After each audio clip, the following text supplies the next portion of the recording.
বিসমিল্লাহির রহমানির রহিম। অনেকেই আমাকে প্রশ্ন করেন, শায়েখ, আপনি কেন আত্মবিশ্বাসের সাথে আমাদের বলছেন যে ইমাম মাহাদি খুব কাছে? আপনি কি কোনো তারিখ নির্ধারণ করেছেন?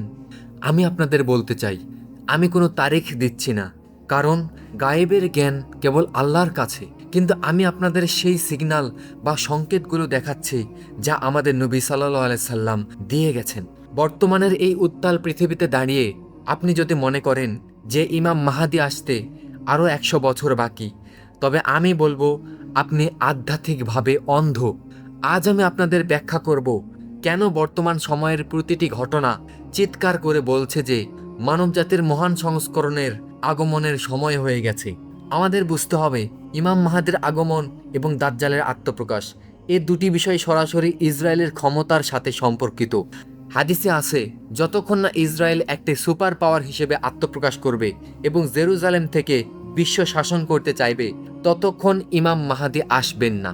গত 100 বছর ধরে আমরা কি দেখছি? ক্ষমতার কেন্দ্রবিন্দু লন্ডন থেকে ওয়াশিংটনে গেছে, আর এখন ওয়াশিংটন থেকে জেরুজালেমে যাচ্ছে। আমেরিকা আজ ভেতর থেকে ভেঙে পড়েছে। কেন? কারণ দাজ্জালি সিস্টেম এখন তার চূড়ান্ত গন্তব্যে পৌঁছাতে চায়। যখন ইসরায়েল ঘোষণা করবে যে তারাই বিশ্বের একমাত্র অধিপতি, তখনই সেই জুলুম বা অন্ধকার চূড়ান্ত সীমায় পৌঁছাবে। যখন আমাদের নবী সাল্লাল্লাহু সাল্লাম বলেছিলেন ইমাম মাহাদি তখনই আসবেন যখন পৃথিবী অন্যায় এবং জুলুমে ভরে যাবে, বর্তমান সময়ে আমরা সেই জুলুমের চূড়ান্ত রূপ দেখছি। আমি কেন বলেছি ইমাম মাহাদি খুব কাছেই? কারণ আমি মালহামাতুল কুবরা বা মহাযুদ্ধের মেঘ দেখতে পাচ্ছি। ইউক্রেন থেকে শুরু করে মধ্যপ্রাচ্য পর্যন্ত যে যুদ্ধের দাবানল জ্বলছে তা খুব দ্রুত একটি পারমাণবিক সংঘাতের দিকে মোড় নিতে পারে।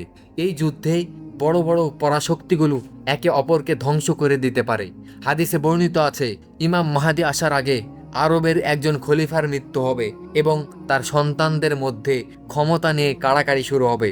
বর্তমানে আরবের রাজপরিবারগুলোর ভেতরে যে অস্থিরতা এবং আমূল পরিবর্তন আমরা দেখছি, তা কি কোনো সাধারণ ঘটনা? না, এটি হলো সেই পাওয়ার ভ্যাকিউম বা নেতৃত্ব শূন্যতা তৈরির প্রক্রিয়া।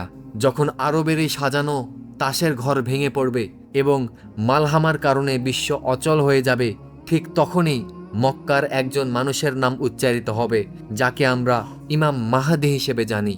আমি গত কয়েক দশক ধরে ফুরাত নদীর পানির স্তরের দিকে নজর রাখছি।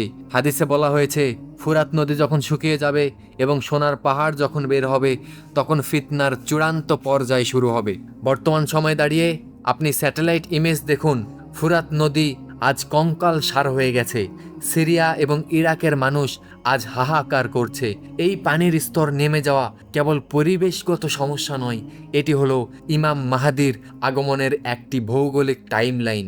নবীজি সাল্লাল্লাহু আলাইহি ওয়াসাল্লাম এই সংকেত দিয়েছিলেন যাতে আমরা বুঝতে পারি আমরা এখন কোন সময়ের প্রান্তে বাস করছি। ফুরাত নদী শুকিয়ে যাওয়া মানেই হলো সেই মহান সেনাপতির ঘোড়ার খুরের শব্দ এখন খুব কাছ থেকেই শোনা যাচ্ছে। অনেকে আমাকে জোর করেন একটি সময়সীমা বা প্রাক্কলন দিতে। আমি আপনাদের একটি অ্যান্টিমেশন বা প্রাক্কলন দিতে পারি বা সময়সীমা দিতে পারি, যা কোনো তারিখ নয় বরং ঘটনা প্রবাহের গাণিতিক হিসাবে। ইসরায়েল রাষ্ট্র প্রতিষ্ঠার পর থেকে প্রতিটি ঘটনার মধ্যে একটি 19 থেকে 20 বছরের চক্র কাজ করছে। 1967 সালে জেরুজালেম দখলের পরে বর্তমান পর্যন্ত সময়টি বিচার করুন। আমেরিকা এবং ডলারের পতন 2026-27 কিংবা 2028 সালের মধ্যে চূড়ান্ত রূপ নেওয়ার পথে। আমার দীর্ঘ গবেষণা বলছে এই দশক শেষ হওয়ার আগেই, অর্থাৎ 2030-এর আগে পৃথিবী এমন এক সংকটে পড়বে যা কোনো মানুষের তৈরি সিস্টেম সমাধান করতে পারবে না। তখনই ঐশ্বরিক হস্তক্ষেপ হিসেবে ইমাম মাহাদি আত্মপ্রকাশ করবেন। আমরা এখন সেই গধূলি বেলায় বাস করছি, যেখানে সূর্য ডুবে গেছে কিন্তু রাত এখনো পুরোপুরি নামেনি। আমার আজকের আলোচনার সবচাইতে গুরুত্বপূর্ণ অংশটি হলো এটি যে ইমাম মাহাদি যখন আসবেন তখন অধিকাংশ আধুনিক শিক্ষিত মুসলমান তাকে চিনতে পারবে না। এর কারণ কি? এর কারণ হচ্ছে আমাদের মগজ আজ পশ্চিমা মিডিয়া এবং সেকুলার শিক্ষা ব্যবস্থা দিয়ে ধোলাই করা হয়েছে। ইমাম মাহাদি কোনো স্যুট টাই পরা লিডার হবেন না। তিনি কোনো আধুনিক ব্যালট পেপারে জিতে আসবেন না। তিনি আসবেন নবুয়তের আদলে খেলাফত কায়েম করতে। যারা আজ দাজ্জালে প্রযুক্তির মোহে অন্ধ, তারা তাকে সন্ত্রাসী বা উগ্রপন্থী বলে অভিহিত করতে পারে, কিন্তু যাদের অন্তরে ইমানের নূর আছে তারা তাকে দেখে চিনতে পারবে, ঠিক যেভাবে মা তাদের সন্তানদেরকে চিনে নেয়। বর্তমানকালের এই ফিতনার যুগে আপনার ইমান যাতে মজবুত না হয়, তবে আপনি ইমাম মাহাদিকে কাছে পেয়েও হারিয়ে ফেলবেন। আলোচনার শেষে আমি আপনাদের কিছু জরুরি নসিহত করতে চাই। ইমাম মাহাদি খুব কাছেই। এর মানে কি আপনি বসে থাকবেন? না, আমি আপনাদের আদেশ দিচ্ছি, পশ্চিমা রাজনীতির মায়া ত্যাগ করুন। তারা আপনার উদ্ধারকর্তা নয়। দাজ্জালি অর্থ ব্যবস্থা থেকে নিজেকে মুক্ত করুন। আপনার কাছে থাকা কাগজে মুদ্রা বা ডিজিটাল টাকা খুব শীঘ্রই মূল্যহীন হয়ে পড়বে। স্বর্ণ এবং রৌপ্যের দিকে ফিরে যান। সূরা কাহাফের প্রথম 10টি আয়াত প্রতিদিন পাঠ করুন এবং এর অর্থ অনুধাবন করার চেষ্টা করুন।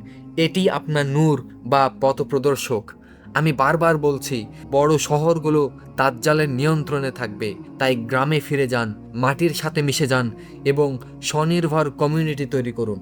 আমি আপনাদের কোনো আতঙ্ক ছড়াতে আসিনি, আমি আপনাদের সুসংবাদ দিতে এসেছি। অন্ধকার যতই ঘন হোক না কেন, ভোরের আলো ফুটবেই। ইমাম মাহাদি খুব কাছেই আছেন। হয়তো আপনার এই শহরের অলিগলিতেই তিনি ঘুরছেন, কেবল সময়ের অপেক্ষায়। আল্লাহ আমাদের সেই পবিত্র জামাতের সাথে থাকার তৌফিক দিন এবং আমাদের ঈমান রক্ষা করুন। ওয়া আখিরু দাওয়ানা আনিল হামদুলিল্লাহি রাব্বিল আলামিন।